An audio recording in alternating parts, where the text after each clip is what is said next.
What is going on, guys? Today we are looking at FUT Birthday Coutinho, 91 rated cam. I thought, you know what, we started with Martial, 10 out of 10 he got.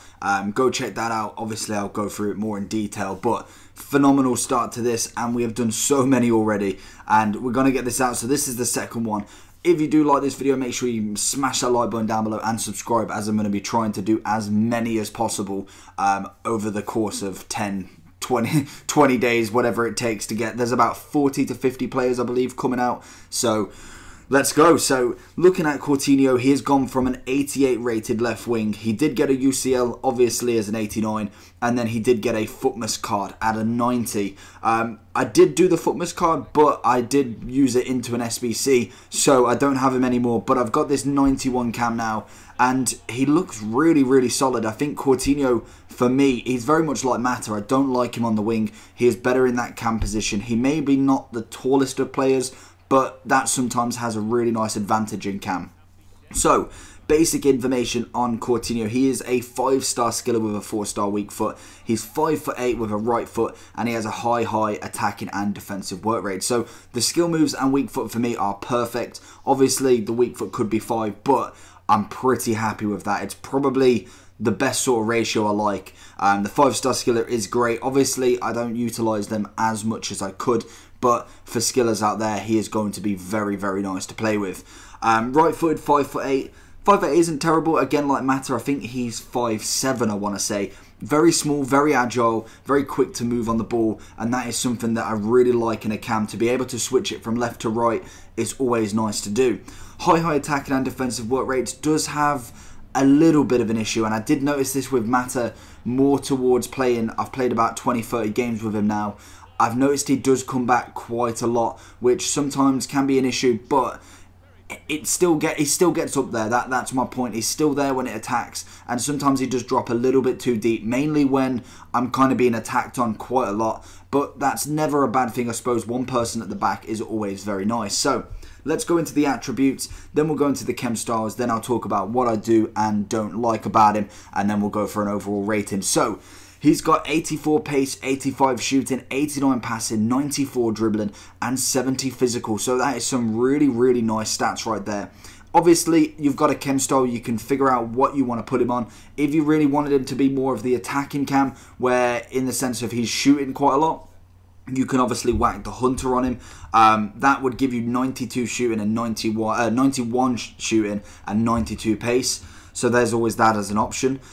If you want more kind of a balanced cam, really, you can have a shooting, dribbling and physical with marksman. That'd get you 98 dribbling, 92 shooting and 74 physical. And then obviously if you did want more of a kind of long ranger / passer of a cam, you've got the 95 shooting and 94 passing that gets off the dead eye. So there's plenty of chem styles to work with. Personally, for me, I wouldn't touch his dribbling. I think that is perfectly high enough as it is. 94 is incredible. And some standouts from there is the 96 balance. He's got the 95 agility and ball control, 94 dribbling, 87 composure and 85 reactions. This card is really agile when it comes to being on the ball. Very low center of gravity, and I think that does have some sort of an effect, as I seem to use, and Messi's the same in fact, all of the smaller players with the high dribbling, and it just means that he just can turn quicker. He seems like it's effortless, and that's something really nice in this FIFA especially. So personally, dribbling is fine. Pace, to be honest, for a cam, you don't really need masses. I've never really seen a massive difference between someone with, say, 96 pace and then 80 pace. I think as long as it's above 80, I'm quite happy with it. So personally, I'd probably look against that and possibly look at the Deadeye. That gives you some really nice shooting and some really nice passing. So looking at his shooting, what's really the go-to stats? Well, he's got 88 positioning, which is fantastic. He's got 97 long shots. So that just tells you right there where I'm thinking with this Deadeye. And then he also does have 87 shot power.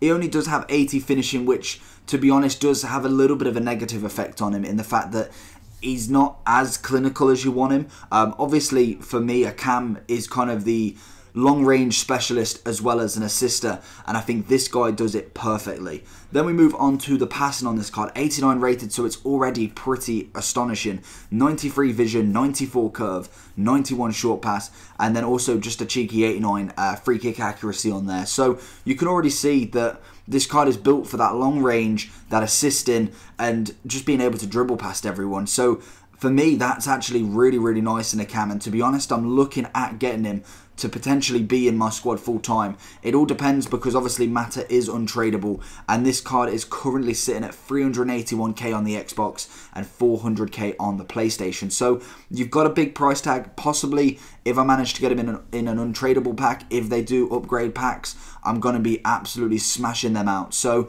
we'll see how it goes. If I do manage to get him untradeable, he's probably the one I want the most.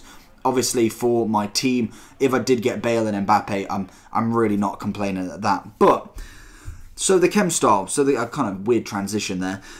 Chem style for me, for my personal preference, I would definitely go with the Deadeye. It gives you 99 positioning, 95 finishing, 97 shot power, and 99 long shots. Then also on the passing, it gives you 99 vision, as well as short pass, as well as curve. And then you also do get a cheeky 94 free kick accuracy off that. So for me, as I play with my cam, I like them to have that long shot, that passing, and then already he can dribble, so that's always a bonus. And then the pace isn't terrible. For me, the acceleration is better, and I think that is kind of a plus, because his sprint speed is only 77, but his acceleration is 92. I'm not looking to sprint for him in long distances, but that nice sprint speed means that he can turn quicker, he gets off the mark quicker, and he can get to that pass quicker. So that's always my bonus on him. So what I do and don't like about him, I've kind of mixed it in all in one, but for me, the dribbling is already fantastic. His pace is average. It's good enough for me. Shooting, a little bit lackluster, but adding a Deadeye onto him is definitely the way to go. His passing was already really, really good. So overall, this card is a decent card. 86 stamina as well, that I forgot to mention. That will do me just nicely. Strength is a little bit less, which obviously with these smaller players we are kind of anticipating, but it's not a bad thing in the sense of you're just trying not to get barged off the ball with him. Obviously, if you do get run in by someone, he more than likely will take the ball off him. But if you do have them dribbles, you keep the ball away from them, you play that passing game, you've got to have no problems with this card. So overall rating for me, I'm giving him a 9.2. I think he is fantastic. Obviously, the strength is a little bit of an issue when it comes to going up against defenders that necessarily you can't get round. The pace is subpar. It's good enough, like I said. Obviously, more is better. That seems to be the case. The shooting without the Deadeye is a little bit lackluster for me, but the long shots do make up for that to an extent. But obviously, you're not going to be scoring long shots every single time, so you can't really add that as a huge bonus. It more kind of cancels out his clinical finishing style. But 9.2 is what I'm giving him. Let me know down below what you think. What have you used on these FUT birthdays? Who have you used yet? I've used quite a lot of them already, so you'll be seeing absolutely mad reviews. I think I'm going to get 4 out today, and I've also got 2 prime icons that I need to do as well. One of them being Gerrard, and one of them being a loan card that I got from this week's objective. So stay tuned for that, as it is a huge one. So hopefully you enjoyed this video. If you did, smash that like button. It's been absolutely amazing. Martial already got a massive love, so that is always great. And subscribe for more content. We're going to be smashing it out. I'll also link down below a playlist that I'm going to be putting all the FUT birthdays in, and then I'll probably just put all the other playlists for all the other cards that I've done, in case you want to look at some headliners, some prime icons, all of them in forms and all that good stuff. So see you again next time. Peace.